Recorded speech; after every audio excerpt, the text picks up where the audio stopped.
Hi, boys and girls. We're up to chapter 11 in Alvin Ho, our read aloud. So we just left Alvin. He told his dad about Johnny Astro. His dad was pretty upset, but he ended up playing the piano and it kind of soothed him, calmed him down a little bit. And then it was decided that Alvin was also going to take piano lessons. That was kind of like punishment, but not really a punishment. I think he got off pretty easy. So chapter 11 is called The Whole Tooth. Piano lessons were a splendid idea, except that every Wednesday after school, when I could have been doing something really useful like taking a bath or vacuuming my room or sharing my sticks and toys with Annabelle, I was going to Miss Emily's house, alone, without Lucy, without Annabelle, and worst of all, without my Firecracker Man gear or PDK. I might as well have been completely naked. Now, Miss Emily was no ordinary piano teacher. She lived at the very end of the street where the trees hang low, and the grass grows tall, and shadows stretch like inky tentacles across the road, and her house looks like a face that sags sadly to the right. Go straight to Miss Emily's, my mom said. She's expecting you. Don't stop anywhere. I might not have had a problem going to Miss Emily's, that is, if we lived in a normal town, but we do not. A lot of famous dead people live here, and when you are famous, you don't get buried like a regular person under a stone that has your name and telephone number on it. You have to stay in your house to give tours. The way I know where a famous dead person lives is to look for a sign on their front lawn that says it is their house. For example, at the other end of our street, away from the end where Miss Emily lives, there's a big white house with a sign that says, "The House of Ralph Waldo Emerson." Mr. Emerson was he was famous for writing essays, which is to say he got famous for doing a lot of English homework. Mr. Emerson died a long time ago, but he still lives in that house. On Thursdays, he sweeps his walk. It's very creepy. But his is not the only house like that. There's the Orchard House, home of the Alcotts, where Louisa May Alcott leads tours and shows where she used to write stories at a small desk. I've taken the tour with my family. She is definitely a dead author still in her house. Calm down, my mother said when we were in the Orchard House. She's an actress dressed up as the author. I don't think so. It wasn't a show at all. It was for real. You could just tell that she had always lived in that house. And her next door neighbor, Nathaniel Hawthorne, who was also famous for writing stories, he's another dead author that's still in his house. He has a sign outside that says, Wayside. We didn't make it over there after touring Orchard House that day on account of I was scared so stiff I had to be carried home. So in a normal town, I would not have a problem going to Miss Emily's, but this town is not normal. And Miss Emily's house is not normal. There's a sign on her front lawn. So halfway there, I stopped dead in my tracks. I couldn't bear to get any closer. Boom! Said a voice. Ah! I screamed. It was Jules. It is hard to go anywhere without going past Jules's house, as I had mentioned before, and Jules was in the bushes out front. You going to piano lessons? Asked Jules. Maybe. Looks like you were headed straight to piano lessons. Maybe I am and maybe I'm not, I said. No one walks this way except to go to piano lessons, said Jules. I see 'em coming and I see 'em going. Mostly they come. Only the lucky few ever go. What do you mean? I don't really know, said Jules. There's only rumors. What rumors? Jules looked down the street both ways and then he whispered, You know, the witch with the yummy house who fattened the kids? I nodded.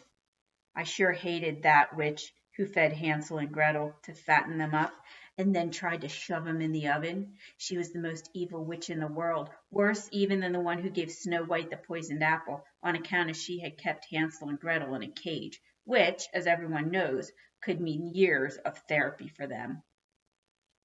Just learn your scales, Jules said, but don't eat anything if she tries to feed you. You don't like brownies, do you? Gulp. Brownies are my weakness. Brownies are her specialty, Jules continued. You're not going to last very long if you like brownies. I gasped. Then I turned and I dashed home, and when I arrived in my yard, I was in luck. Annabelle was digging with my sticks, and Lucy was doing yoga ball next to her. Lucy put a ball on top of her front paws.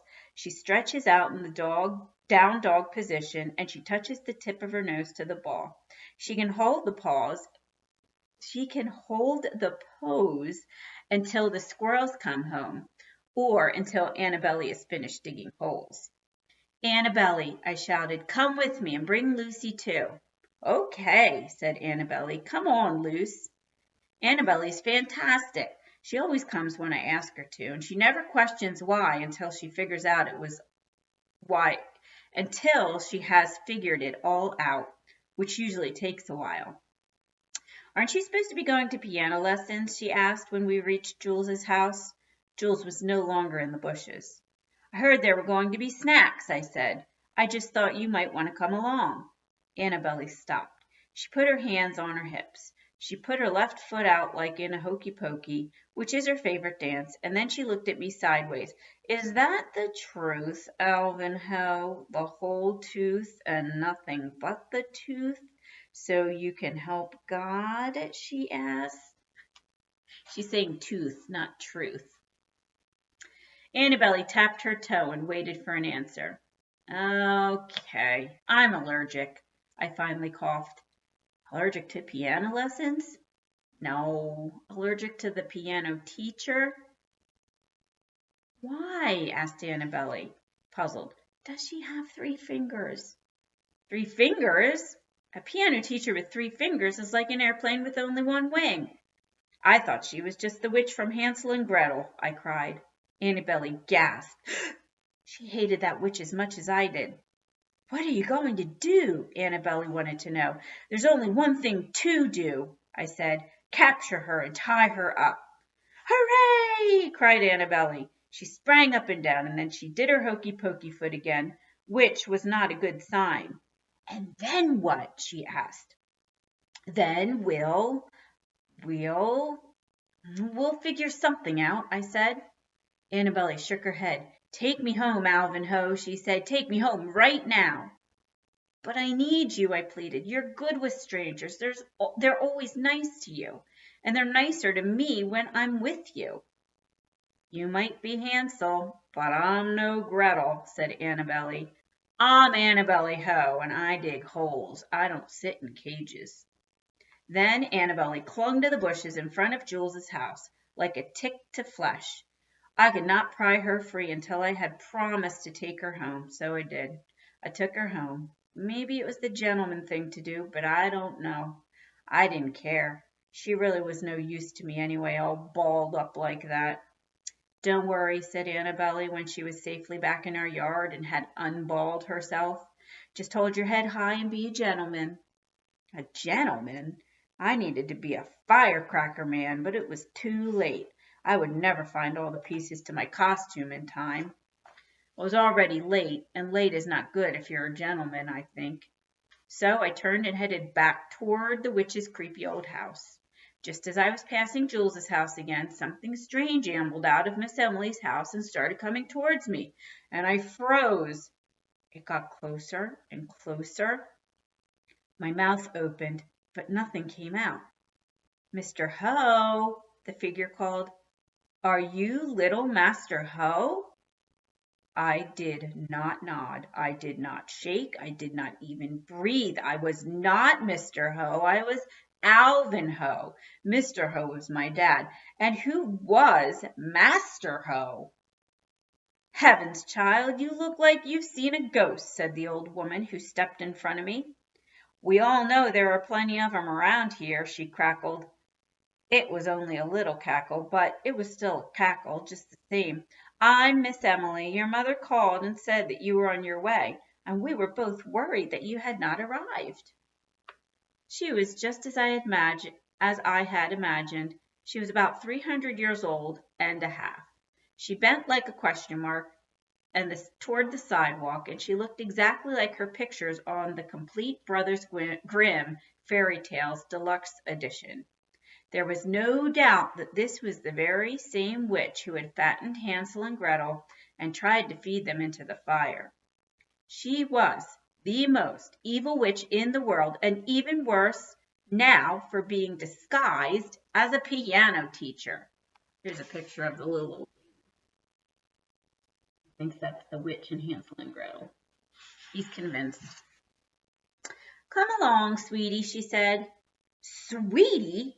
I put my foot down just like that, like Annabelle did in the hokey pokey way.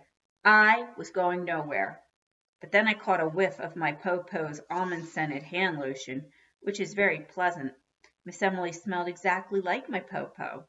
Strangely, my feet began to move, and before I knew it, I was following her into the shadow. If only Annabelle were there with me, she would have helped me resist following my nose, which I have no control over. Soon I was at the place where the trees hung low and the grass grows tall, and shadows spill like ink across the road. We floated past the sign in Miss Emily's yard that I couldn't read because we were moving too fast, and then we went right into the mouth of the house that sags sadly to the right. Inside it was a dark and stormy night. A painting of a young woman sitting at a piano stared straight at me. An enormous white head of Beethoven with blank eyes scowled angrily from the corner. A plate of brownies sat obediently on the coffee table and a glass of milk beside it. My eyes moved from the painting to Beethoven to the brownies, and then they stayed on the brownies, which were perfectly dusted with the kind of sugar that looks like fresh fallen snow, and my mouth watered. Would you like a snack before we begin? Miss Emily read my mind. I mean my special brownies, quadruple fudge. They're still warm from the oven. Oven? Oh boy, yeah, the oven. She's going to shove them into, right?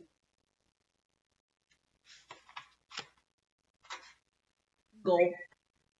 Just learn your scales, Jules' voice echoed in my ear. But don't eat anything. I stepped back, and then I tripped and I fell over the piano bench. Oh dear, cackled Miss Emily. It was only a little cackle, but it was a witchy kind of cackle just the same.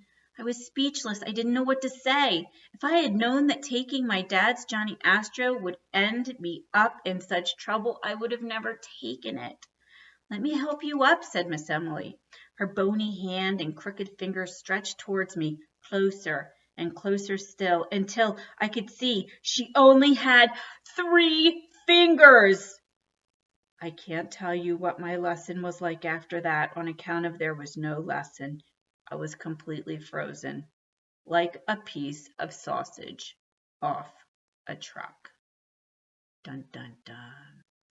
Oh my gosh. Alvin has quite an imagination. I really don't think she's the witch from Hansel and Gretel. She's probably just a kind old lady, but his imagination got a good one.